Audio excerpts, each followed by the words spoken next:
Hi friends, నేను సారా, మీరు చూసిన తెలుగు పీసీఓల్. ఫ్రెండ్స్ చూస్తున్నారు కదా, మళ్ళీ ఇంకొక కొత్త మానిటర్ అన్బాక్సింగ్తో అయితే మీ ముందుకు వస్తుంది అనమాట. యాక్చువల్గా ఈ మానిటర్ అనేది ఐపీఎస్ మానిటర్ అనుకోవచ్చు. ఎక్కువ శాతం నేను బ్రాండెడ్ మానిటర్స్ ప్రిఫర్ చేస్తాను. యాసర్ కానీ, లేకపోతే హెచ్పి కానీ, లేకపోతే మనకి బెన్క్యూ కానీ, ఇటువంటి ఏవైతే బ్రాండెడ్ మానిటర్స్ ఉంటాయో వీటిని మాత్రమే ఎక్కువైతే ప్రిఫర్ చేస్తూ ఉంటాను. బట్ అప్పుడప్పుడు ఏంటంటే కొంతమంది ఫ్రాంటెక్ ఇటువంటి మానిటర్స్ కూడా ఒకసారి కొని చూపించండి కదా అని చెప్పేసి అడుగుతున్నారు. సో అది కూడా వీళ్ళని బట్టి అన్బాక్సింగ్ అయితే చేస్తాను, తెప్పిద్దామని అయితే అనుకుంటున్నాను. ఎందుకు తెప్పిద్దామంటే నాకు నచ్చి కాదు, జస్ట్ మీకు డిఫరెన్స్ చూపించడం కోసం ఒక మానిటర్ని తెప్పించి అన్బాక్సింగ్ అయితే చేద్దాం అనుకుంటున్నాను. అండ్ దాంతోపాటు ప్యానల్స్ కూడా చూసుకోండి. మీరు ఎప్పుడైనా కానీ ఎడిటింగ్ కట్ చేయాలనుకుంటే నేను మీకు అట్లీస్ట్ ఐపీఎస్ ప్యానల్ తీసుకోమని చెప్పేసి రికమెండ్ అయితే చేస్తాను.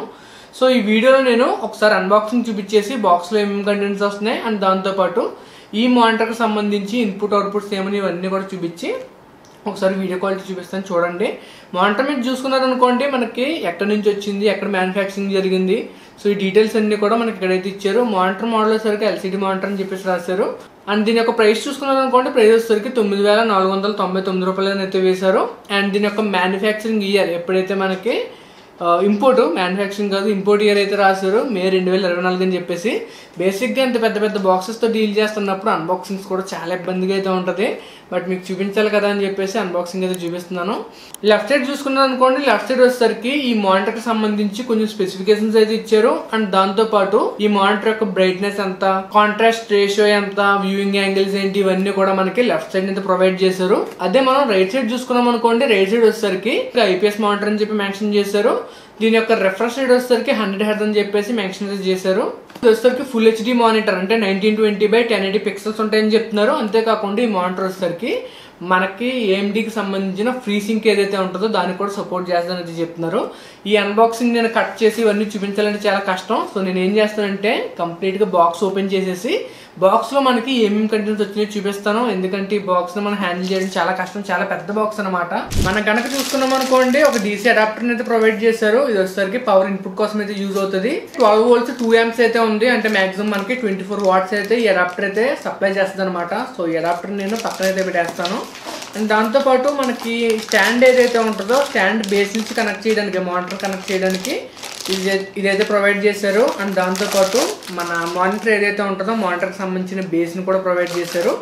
అండ్ నెక్స్ట్ చూసుకున్నాం అనుకోండి, బాక్స్లో వెళ్ళి ఒక హెచ్డిఎంఐ కేబుల్ని కూడా ప్రొవైడ్ చేశారు.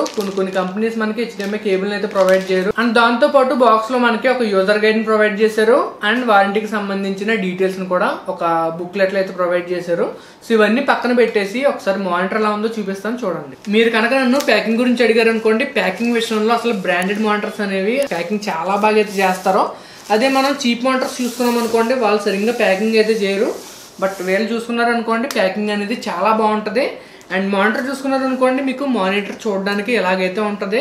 మీరు సైడ్ నుంచి ఒకసారి చూడండి, సైడ్ నుంచి చూసి మీ ఒపీనియన్ ఏంటో నాకైతే చెప్పండి. సో సైడ్ నుంచి చూసినట్లయితే మనకి మానిటర్ ఎలాగైతే ఉంది, పర్వాలేదు, చాలా స్లిమ్గానే ఉంది. అండ్ ఇది వచ్చేసరికి ఐపీఎస్ మానిటర్ కాబట్టి మనకి కలర్ ప్రొడక్షన్ కూడా చాలా బాగుంటుంది. ఒకసారి నేను ఆన్ చేసి చూపిస్తాను, లేదా బీ రోల్స్ అనేది చూపిస్తాను, చూడండి. అండ్ మనం వెనకాల చూసుకున్నాం అనుకోండి, వెనకాల ఈ మానిటర్కి సంబంధించి హెచ్డిఎంఐ ఇన్పుట్ ఉంది, అలాగే విజిఏ ఇన్పుట్ ఉంది. ఇది వచ్చేసరికి డీసీ ఇన్పుట్ అనమాట. అండ్ ఇది వచ్చేసరికి సెట్టింగ్స్ సంబంధించిన నాబ్ అనేది అనుకోవచ్చు. ఆడియో ఇన్పుట్ కానీ లేకపోతే ఆడియో అవుట్పుట్ కానీ ఈ మానిటర్కి అయితే లేదు, ఆ విషయాన్ని గుర్తుపెట్టుకోండి. సో డెడికేటెడ్గా మీరు ఆడియో ఇన్పుట్ ఇవ్వాలనుకున్నా, లేకపోతే ఆడియో అవుట్పుట్ మనకి దీన్ని కనెక్ట్ చేసి హెచ్డిఎంఐ మనం ఇచ్చామనుకోండి, అప్పుడు మనం ఆడియో అవుట్ ఉన్నట్లయితే హెడ్ ఫోన్స్ ఇటువంటి అయితే కనెక్ట్ చేసుకోవడానికి ఉంటుంది. సో ఇనీషియల్ ఇంప్రెషన్స్ ఏమనిపించింది, మానిటర్ మీకు బెజల్స్ కానీ లేకపోతే మానిటర్ యొక్క స్లిమ్నెస్ కానీ ఇదంతా ఎలా ఉందో నాకు ఒకసారి చెప్పండి. వెనకాల చూసుకున్నాం అనుకోండి, వెనకాల మనకి బ్రాండింగ్ కనిపిస్తుంది. అండ్ దాంతోపాటు కొంత డీటెయిల్స్ అయితే ప్రొవైడ్ చేశారు. మోడల్ నెంబర్ వచ్చేసరికి EK240Y అని చెప్పేసి, ఎల్ఈడి బ్యాక్ లైట్ అని చెప్పేసి. అండ్ వర్షన్ చూసుకున్నాం అనుకోండి, వర్షన్ ఇచ్చారు. ఇది చూసుకున్నారనుకోండి, 4 screws వచ్చేసరికి మౌంట్ కోసం అయితే ఇస్తారో. ఒకవేళ మీరు వాల్కి మౌంట్ చేసుకోవాలనుకున్నా, ఒకవేళ మీరు టేబుల్కి యూజ్ చేసుకోవాలనుకున్నా స్క్రూ హోల్స్ అయితే యూజ్ అవుతాయి. అంతకు ముందు నేను చాలా మానిటర్స్ అన్బాక్సింగ్ చేశాను, కానీ ఎప్పుడు కూడా మీకు ఈ మానిటర్ని ఎలా కనెక్ట్ చేసుకోవాలి, లేకపోతే ఎలాగా మనం ఇనీషియల్గా సెటప్ చేసుకోవాలని చూపించలేదు. ఈ సెటప్ మీకు చాలా ఈజీ. మీరు ఏం చేయాలంటే, సో మీకు కొన్నిటికైతే స్క్రూస్ లాంటివి ఇస్తారు, బట్ దీనికి స్క్రూస్తో కూడా అవసరం అయితే లేదు. ఒకవేళ మీరు ఏదైనా వేరే మోడల్ తీసుకుని వాటిలో స్క్రూస్ ఉన్నట్లయితే వాటిని కేర్ఫుల్గా గమనించుకుని స్క్రూస్ కూడా మీరు కరెక్ట్గా వేసుకోవాల్సి ఉంటుంది. లేకపోతే మానిటర్ మీకు అటు ఇటు పడిపోయే అవకాశం అయితే ఉంటుంది. సో క్విక్గా నేను సెటప్ చేసేస్తాను, ఇది కూడా నేను ఫిక్స్ చేసి మీకు చూపిస్తాను.